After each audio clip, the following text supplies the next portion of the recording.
მე პირადად ვცადვა რა დღესვე შემიძლია გავფრინდე ბრიუსელში, ვინც მეტყვის ნებისმიერ მათგანთან ვარ მზად დისკუსიისთვის. ირაკლი კობახიძე ევროპელებისგან აღიარებას ითხოვს. ოცნების ლიდერი ცდილობს თავი უსამართლო დამოკიდებულების მსხვერპლად წარმოაჩინოს და გვითხრას, რომ დასავლური სამყაროს მიერ გაწყვეტილი კონტაქტები მისი რეალური წუხილია.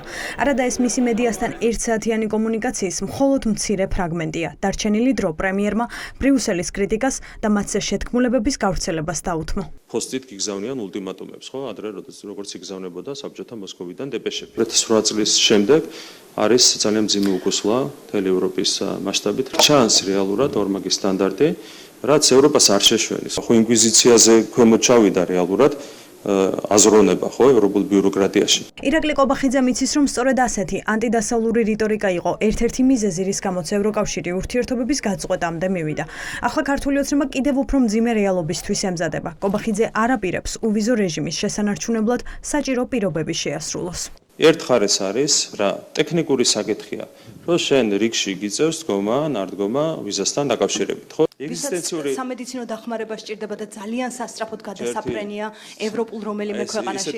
ყოფით ცხოვრებას არა, სამარცხვინო კი არა, ყოფით პრობლემებზე სჭირდებათ ხანდახან მოქალაქეებს. უამრავი ქვეყანა, სადაც შეგვიძლია სამედიცინო დახმარება თუ გინდა კონკრეტული მიმართულებით მიიღო, მაღალი ხარისხით, სხვა ქვეყნებიც არის ამის ეს საერთოდ ცარიელიდან გამოწვეული ამბავია, ამიტომ ეს არის სპეკულაცია.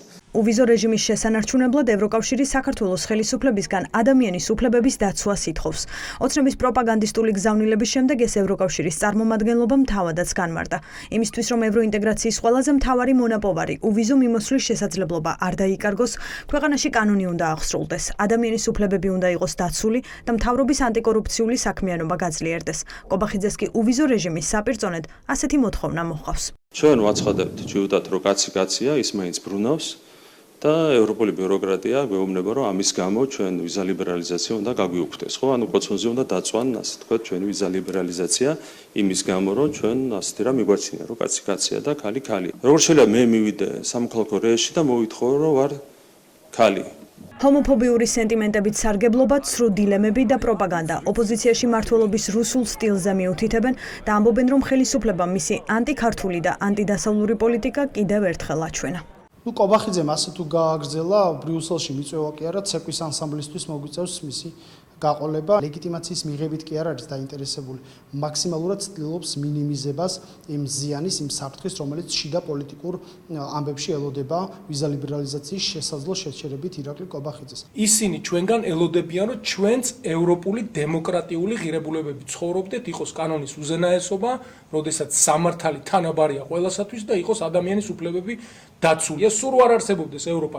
ჩვენთვის კარგი არ არის საქართველოსთვის, ქართული საზოგადოებისთვის, რომ ჩვენთან იყოს დემოკრატია და სამართლის უზენაესობა. ამ შესაძლებლობას ართმევს კობახიძე და დანარჩენი ბიძინა ივანიშვილის დაჯგუფება ჩვენს ხალხს და საქართველოს. ერთის მხრივ ყოველდღიურად ლანძღო ევროპელი პარტნიორები შეთქმულების თეორიებში გადაეშვა და დეზინფორმაციით და პროპაგანდით კვებო საზოგადოება, მეორეს მხრივ მათი მხრიდან ცხადია, ეს არ იქნება აღქმული იმათ, რომ რეალურად ქართულ ოცნებას სურს ჩვენი ქვეყნის ევროპული მიმართულებით წასვლა. პრემიერმა ბევრი ილაპარაკა გამოგონილ გლობალური ომის პარტიაზე, თუმცა ოცნებაში ვერ ჩამოყალიბდნენ რა თქვან. გუშინ მამუკა მდინარაძე ამბობდა, რომ ომში ჩათრევის საფრთხე აღარ არის. სულ სხვა რამ თქვა ირაკლი კობახიძემ დღეს. რომ დღეს კულისებშიც რაც ხდებოდა, მაშინ ისიც აღარ ხდება. არავინ არ გვეუბნება, ეხლა თქვენ ომი დაიწყეთ. გულწრფელად ასია, განსხვავებით რამდენიმე წლის წინა პერიოდისაგან. დღეს უკვე აშკარაა, რომ არათუ შესუსტა საქართველოს მიმართ რუსეთ-უკრაინის ომში მონაწილეობის მოთხოვნილება, არამედ ის კიდევ უფრო ძლიერდება. და ალბათ არ უნდა გამოგრჩეს ვრცელი ბრიფინგის ეს ფრაგმენტი. უკრაინის მაქსიმალური შეიარაღება, შორმანძილზე მოქმედი იარაღის მიწოდება, სანქციების დამძიმება რუსეთისთვის, გადამდგარი გენერლების განცხადებები, რომ უახლოეს პერიოდში ისინი ემზადებიან რუსეთთან ომისთვის, ეს ყველაფერი ათლად აჩვენებს გლობალური ომის პარტიის გეგმას, რუსეთ-უკრაინის ომის საფუძველზე ევროპის ხარჯზე გაგრძელდეს საომარი მოქმედებები და გაძლიერდეს ის პროცესები, რომელიც დაკავშირებულია ერთი მხრივ ევროპის და მეორე მხრივ რუსეთის ასუსტებასთან. როგორ აღადგენს ოცნება ურთიერთობას ამერიკასთან, ეს ივანიშვილის პარტიის კიდევ ერთი თავის ტკივილია. კობახიძე ვაშინგტონიდანაც აღიარებას ითხოვს და ბრაზდება, რომ მასთან შეხვედრის სურვილი ახალი ადმინისტრაციიდან არავის აქვს. აღიარებასთან ერთად სტრატეგიულ პარტნიორთან უკმაყოფილების მიზეზი არ იცვლება. ტრამპს ივანიშვილისთვის სანქციები არ მოუხსნია. სანქციების პირობებში, შანტაჟის პირობებში, რა თქმა უნდა, არასწორი იქნებოდა მისი მხრიდან ასეთი შეხვედრის გამართვა.